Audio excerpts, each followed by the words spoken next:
몰아치는 삼각파도에 휴가 같지 않은 휴가를 보내고 있는 문재인 대통령의 최대 고민은 과연 무엇일까? 정부가 오늘 부동산 대책을 내놨습니다. 시장의 반응은 예상보다 훨씬 강력하다라는 반응이 주를 이루고 있습니다만 일각에서는 노무현 전 대통령의 부동산 대책처럼 약발이 먹히지 않을 것이다라는 얘기도 흘러나오고 있습니다. 잠깐 좀 정리해 보겠습니다. 지금 문재인 대통령이 휴가를 보내고 있습니다. 그런데 북한 도발, 오늘 나온 부동산 대책, 그리고 계속해서 논란이 되고 있는 원전 정책, 이 세 가지 정책들로 삼각파도가 몰아치고 있습니다. 문 대통령의 휴가 구상은 이를 어떻게 넘어설 것인가에 맞춰져 있습니다. 부동산은 투기 과열을 찾겠다는 것은 문재인 대통령의 오랜 꿈입니다. 노무현 정부 당시에 부동산 정책에 실패한 것을 두고두고 후회했다라는 얘기가 흘러나올 정도로 이 강력한 의지를 갖고 있는 부분이고요. 원전 역시 탈원전이 과연 맞는 것이냐라는 논리를 갖고 벌써부터 반대 여론이 형성이 되고 있습니다. 북한 문제와 관련해서도 베를린 구상은 변경이 불가피하다라는 얘기가 흘러나옵니다만 대통령의 의지는 그렇지 않은 것 같습니다.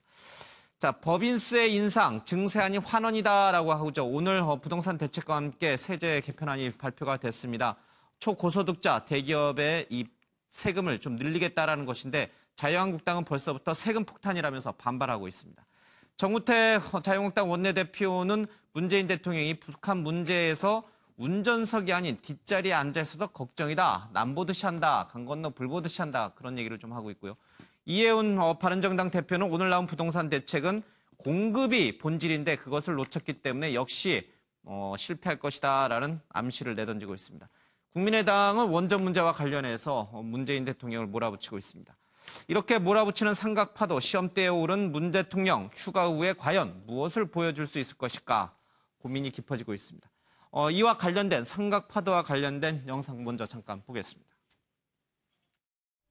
아울러 잔여 사드 발사기의 조기 배치를 포함하여 한미 연합 방위 능력 강화 및 신뢰성 있는 확장 억제력을 확보하는 방안들을 미측과 즉각 협의해 나가기 바랍니다. 정부는 집을 거주 공간이 아니라 투기 수단으로 전락시키는 일은 용납하지 않겠습니다. 이를 위해 정부는 더 이상 주택시장을 경기 부양의 수단으로 이용하지 않겠다는 확고한 원칙을 세웠습니다.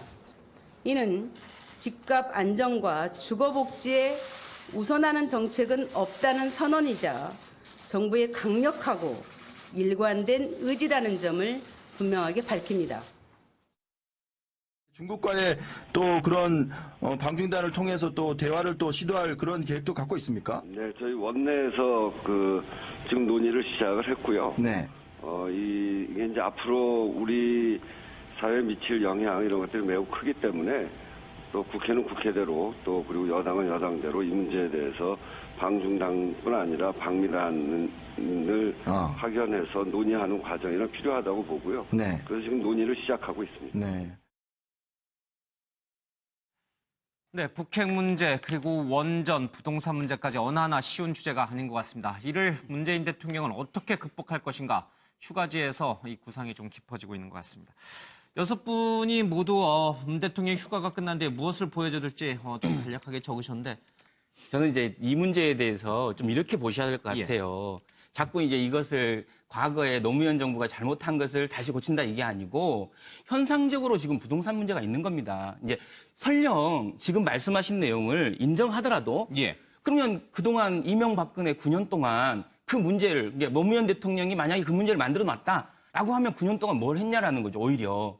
그러면 자꾸 과거의 노무현 정부의 부동산 정책을 싸운다라고 얘기할 것이 아니라 이명박근혜 정권이 만들어놓은 9년 동안의 잃어버린 10년, 잃어버린 9년 동안의 정책 부재를 다시 바로잡는 겁니다. 그래서 과거와 싸운다고 하지 마시고 미래로 가기 위해서 지금을 바로 담는 거예요. 그래서 그것이 과거가 올바로 서야 미래로 갈 수 있는 것이지 과거가 흐트러져 있는데 바로 미래로 갈 수 있습니까? 그래서 과거의 국민이 아니라 지금의 국민을 위해 바라보고 이런 정책들을 지금 구상하고 또 펼쳐나갈 것이다. 그렇죠. 지금의 문제를 해결하기 위해서 하시는 거죠. 알겠습니다. 단순한 과거는 아니죠. 이제 적폐를 청산하자라고 하는 목표가 뚜렷한 그런 거라고 저는 보고요. 저는 문재인 대통령이 이제 취임 3개월이 다 돼가는데요.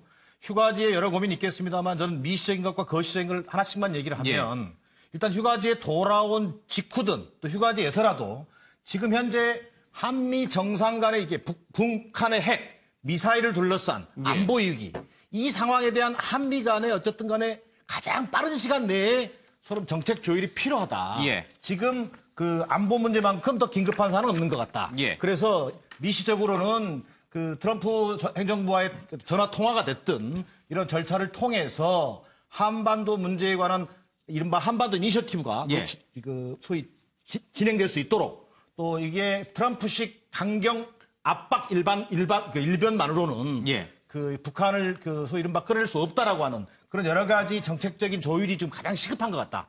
그다음에 두 번째 거시적인 문제입니다만은 문재인 대통령이 아마 대선 과정을 통해서 제조 산하를 말씀하셨습니다. 과거와 다른 나라를 만들겠다. 그만큼 지금 큰 변화가 일어나고 있는 겁니다. 뭐 이를테면 최저임금 문제라든지 비정규직 노동 문제라든지 또 뭐 탈원전 문제 또 북한 문제 여러 가지 큰 변화가 일어나고 있지 않습니까? 자, 이런 문제는 자, 문재인 정부가 과거 보수 정권 9년과는 다른 모습이 되지 않겠습니까? 그런 면에서 지난 취임 3개월 동안 국정운영 지지율 70% 후반대라고 하는 동력을 확보하고 있거든요. 이른바 탈원의, 소통 이런 것들을 통해서 어느 정도 확보된 동력을 가지고 이제는 진짜 실력을 보여줘야 될 상황이 됐다. 뭐 하나하나 이제 쉬운 문제가 없다. 지지층의 이반이라든지 지지층의 결집 이런 것들이 첨예하게 부딪히는 부동산 문제, 원전 문제 하나가 산적한 문제들이 있거든요. 이제는 과거와 같이 그냥 이미지만으로 안 된다. 이 산적한 문제를 해결하기 위한 고차 방정식이 필요한 때가 됐다. 그러나 그때 자세는 국정 운영의 완급을 조절할 수 있어야 된다. 서두르면 저는 역효과가 난다고 봅니다. 그래서 문재인 정부가 이제는 국정 운영을 시스템으로 문제를 풀어가는 하나하나 이제는 그 실력을 보여줘야 할 그런 어떤 상황에 놓이고 있다. 큰 틀에서는 저는 그렇게 보고 있습니다. 알겠습니다. 이 세 가지 파도가 원전과 부동산과 그다음에 안보라면 저도 정 소장 말씀처럼 안보가 가장 중요하다. 이유는 부동산 문제는 재산 문제입니다. 내가 죽고 사는 문제는 아니에요. 일단 내 목숨이 당장 위태로워지는 죽고 사는 문제는 아니다. 일단 이것 때문에 죽고 사는 안보 사람도 때문에 있긴 있는데. 물론 그렇습니다. 근데 안보에 비하면 제가 이제 세 가지를 비교를 했을 때 원전도 어쨌든 굉장히 중요한 문제입니다. 그런데 더 중요하다는 것이 안보죠. 왜냐하면 안보는 우리의 생존과 직결된 문제거든요. 당장의 생명과 직결된 문제입니다. 그런데 지금 사실 그 어느 대통령이든 취임 첫 해에 취임사와 경축사가 가장 중요합니다. 취임 첫 해의 8.15 경축사가 사실은 대개는 대북 정책과 또는 대일 정책을 하나의 어떤 그 정부의 그런 정책을 보여주는 그런 내용이 언제나 담기거든요. 그렇다면 이번에 돌아오셔서 8.15 경축사에 아마도 지금 베를린 구상도 사실은 거의 이 빈수레가 될 가능성이 커졌어요. 사실 우리만 뭐 이 대화를 요구한다 그래서 대화가 가능한 것도 아니고 운전대를 잡는다 그래서 사실은 운전대 잡는 게 중요한 게 아니라 지금 국민들도 알고 있어요. 잡는 게 중요한 게 아니다. 어디로 가냐. 방향이 중요한 것이지. 그렇기 때문에 그 방향을 이번에 또다시 제대로 펼치시지 않나. 펼치셔야만 한다는 거죠. 우리 박세민 박사님. 네. 지금까지 문재인 대통령은 상당히 잘하고 있는 겁니다. 대통령 탄핵 정국에서 준비 없이 대통령이 지휘 돼서 지금 3개월, 4개월째 문재인 대통령이 보여주고 있는 국정의 주도권은 우리가 생각하는 것 이상으로 잘하고 있습니다.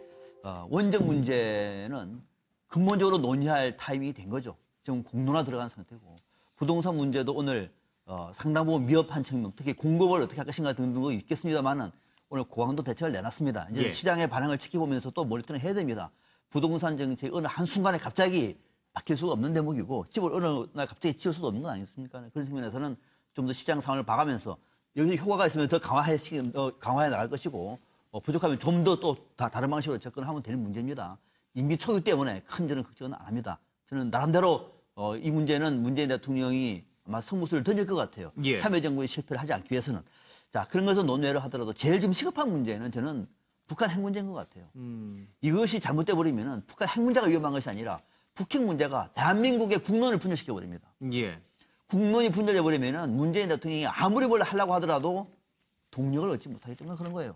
이 문제는 지금 첨예한 문제이고 우리 국민의 안전과 직결되어 있는 문제고 더더욱이 지금 북한을 놓고 중국과 미국이 일종의 지금 힘겨루기를 하는 예. 이런 상황에서 우리 정부가 어떤 역할을 못 해버리면은 이거는 정말로 국내로부터도 상당한 비판을 받을 수밖에 없기 때문에 예. 휴가에 다녀오고 난 다음에 지금 미국에서도 틸러슨이 그런 얘기를 했죠. 국무장관이 대화할 준비가 돼 있다. 예. 자, 다시 말하면은 지금 미국은 북한을 압박하면서도 동시에 대화할 준비를 하고 있는 겁니다. 중국은 그 대목을 지금 기다리고 있는 거예요. 우리 정부는 여기서 빠져버리면은 정말로 우리는 북한이 원하는 통미 봉남 코리아 패싱이 돼요. 예. 바로 우리 정부가 미국과 조율을 해서 우리가 북미 대화의 판을 만들고 우리가 중국과 대화를 해서 북한을 대화의 테이블을 끌어안을 수 있는 그런 것 정도의 역할을 할 수 있는 모멘텀을 만들라.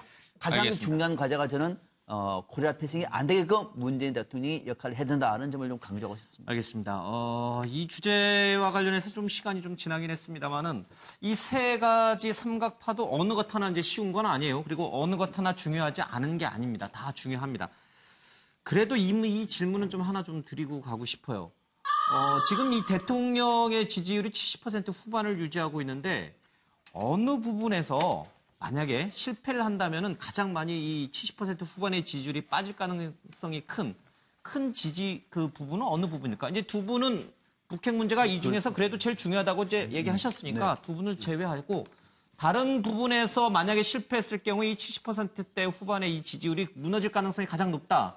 어느 거를 꼽으세요? 혹시 한두 분 정도만 짧게 얘기 듣죠. 우리 노병 변호사님은 어느 걸 보세요? 역시 북핵이에요? 저는 부동산 쪽이 조금 더 위험할 수 좀 있다? 위험할 수 있다고 생각합니다. 여기서 실패하면은 지지율이 네. 확 빠질 수 있다. 왜냐면은 당시에 노무현 정부 때도 부동산을 잡겠다라고 하셨다가 오히려 그 가격이 폭등하면서 여러 가지 문제점이 많이 나왔었는데요. 레임덕도 왔죠. 예. 예, 이번 같은 경우에도 그 문 대통령이 사실 제일 역점을 두고 있는 게 부동산 대책 부분이었거든요. 그래서 북핵 같은 것들은 사실 외부적인 변수가 많지만 부동산 대책 같은 경우는 그 문재인 대통령 그 정부에서 사실은 계속해서 준비해왔고 일괄적으로 주장해왔다는 내용들이 많이 있기 때문에 이것을 제대로 잡지 못한다면 결과적으로 잡기 어렵겠지만 그럼에도 불구하고 결과적으로 잡지 못한다면 용두삼이라는 얘기도 들을 것이고 분명히 이 민생이 또 타격이 많이 올 것이기 때문에 현실적인 수준에서 아마 좀 여러 가지 측에서 좀 지지 기반을 좀 잃을 가능성이 있다고 봅니다. 타격이 클 수 있다 실패할 네, 경우에. 네. 우리 차 의원님 집은 예. 집 갖고 아니, 계세요? 아니요, 저는 지금 집 없습니다.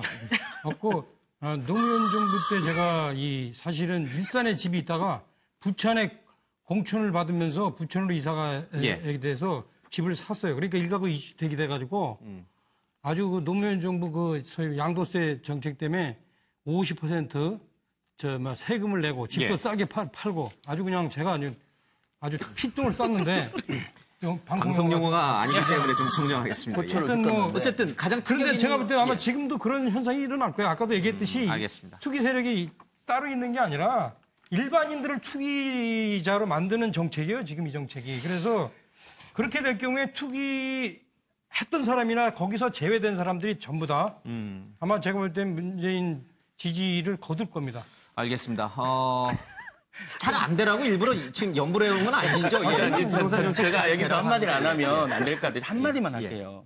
자꾸 우리가 지금 연속선상에 있는 정부의 통치행위나 정권을 자꾸 지금 9년을 확 뛰어넘어서 예. 지금 연결시켜버리고 있어요. 저는 그 부분은 좀 이렇게 원전도 마찬가지예요. 저는 잠깐 얘기 드리면 원전 문제에 대해서 저는 이렇게 얘기하고 싶어요. 이렇게 얘기해야 된다고 옳다고 봐요.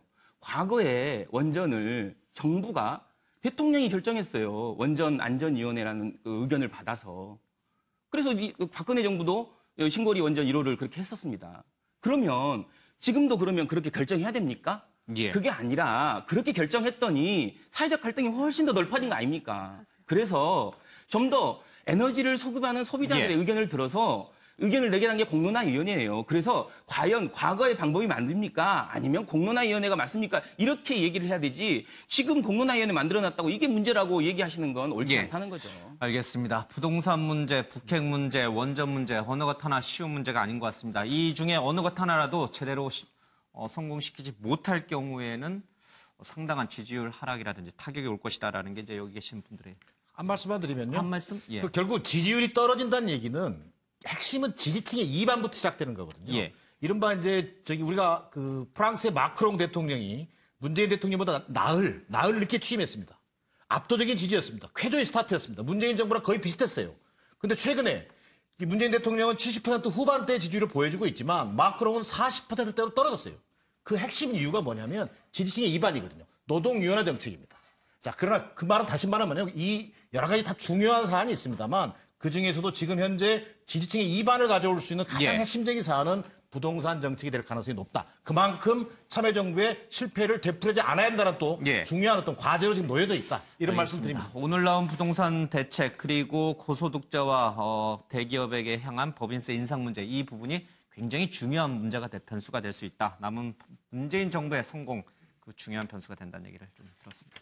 알겠습니다. 다음 주제로